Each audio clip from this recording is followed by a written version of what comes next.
Assalamualaikum, selamat datang di channel Bang Cala. Senang sekali rasanya bisa menyapa teman-teman semua.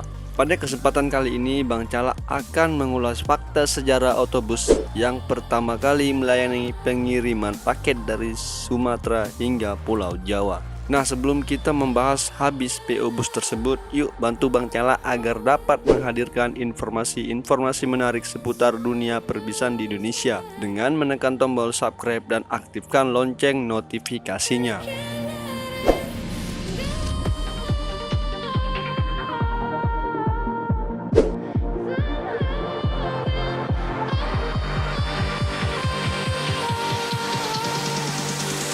PMTO atau biasa disebut si Raja Paket Ujung Barat Sumatera ini memiliki kepanjangan yakni Perusahaan Motor Transportasi Ondernemer Hasan.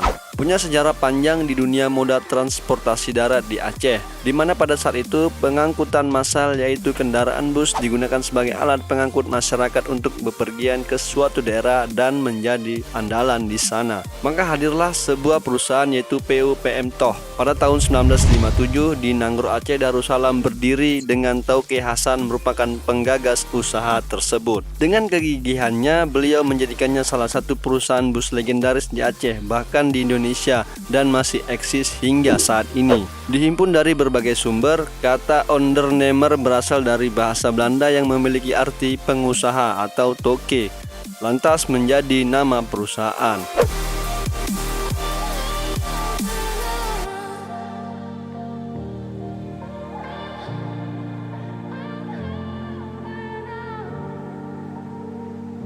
PO Bus PMTO mampu melayani masyarakat pada saat itu yang di waktu bersamaan tingginya minat masyarakat akan transportasi bus. Oleh sebab itu tak butuh waktu lama bagi otobus PMTO mengalami masa jayanya. Dimulai pada tahun 1960 hingga tahun 2000-an dan pada tahun 1986 sudah mampu melayani trayek hingga Pulau Jawa.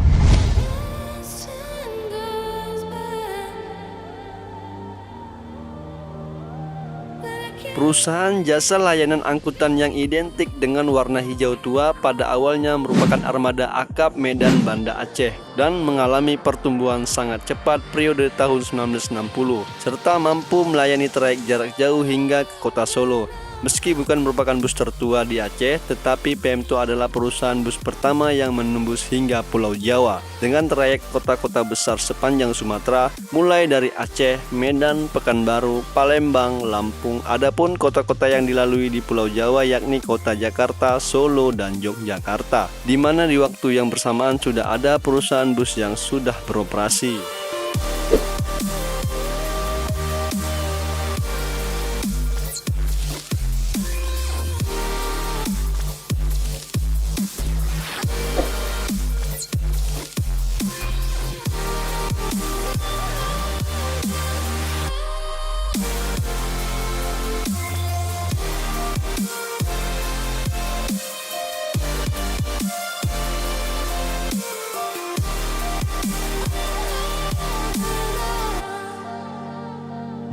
Pilihan membuka trayek ke Jakarta hingga Jogja bukan tanpa alasan.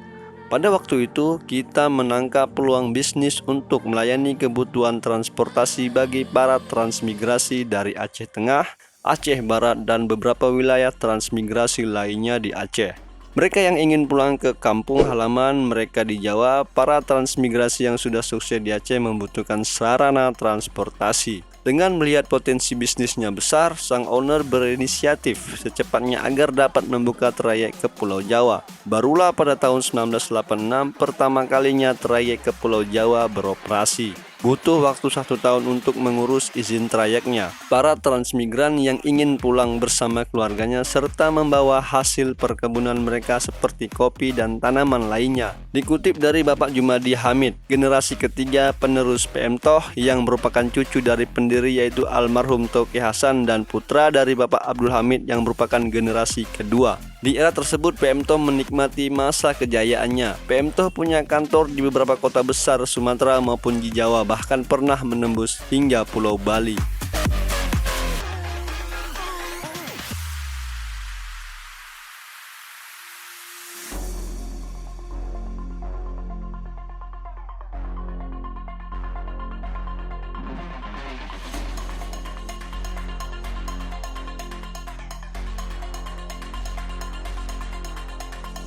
Perjalanan memang tak selalu mulus. Pada tahun 2000-an zaman berubah, transportasi darat perlahan ditinggalkan para pelanggan dan beralih ke transportasi udara. Pada waktu itu maskapai penerbangan menyediakan tiket murah.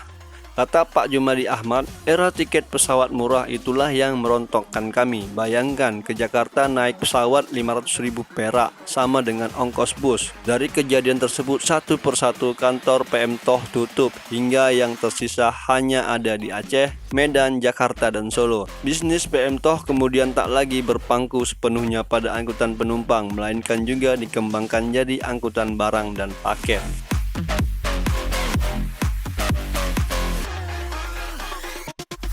Perusahaan bus PM TOH merupakan salah satu otobus dengan trayek terjauh menempuh hingga 2.418 km yang menghubungkan kota Medan hingga ke kota Solo. Meski terdesak dengan perkembangan zaman, PM TOH pun tak kenal menyerah dan menghadirkan inovasi gebrakan untuk kembali menarik para penumpangnya. Di mana dahulu otobus ini dikenal merupakan bus lusuh dengan bodi luar penuh debu dan tumpukan bagasi. Kini mulai berbenah dan terlihat dengan tampilan baru, bus-bus kelas premium yang tampak bersih dan kinclong. Lantas tak segan memberikan berbagai fasilitas berupa AC, toilet, dan juga menyediakan fasilitas hiburan lainnya. Bahkan menjadi bus pertama yang memiliki fasilitas wifi pada tiap busnya. Dengan begitu, PO Bus PM TOH siap bersaing dengan kompetitor baik yang sama-sama melayani trayek Medan Banda Aceh maupun antar lintas Sumatera Jawa.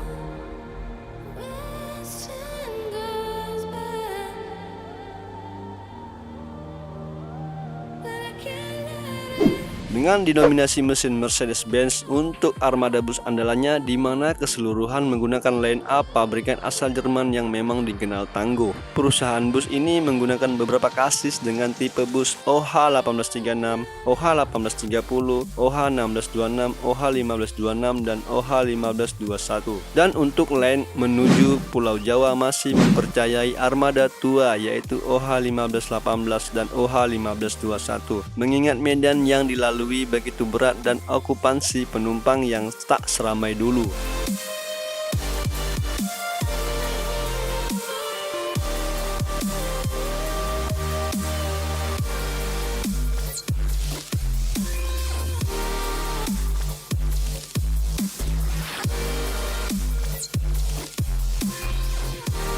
Berikut ulasan sejarah panjang salah satu otobus legendaris asal Aceh. Semoga bermanfaat dan bisa menambah wawasan teman-teman mengenai perusahaan bus yang berasal dari Sumatera. Share video ini agar lebih banyak yang tahu sejarah bus PM TOH. Like jika kalian suka dan tulis di kolom komentar jika ada kritik saran yang membangun untuk channel ini. Akhir kata, wassalamualaikum warahmatullahi wabarakatuh. Salam dunia transportasi Indonesia.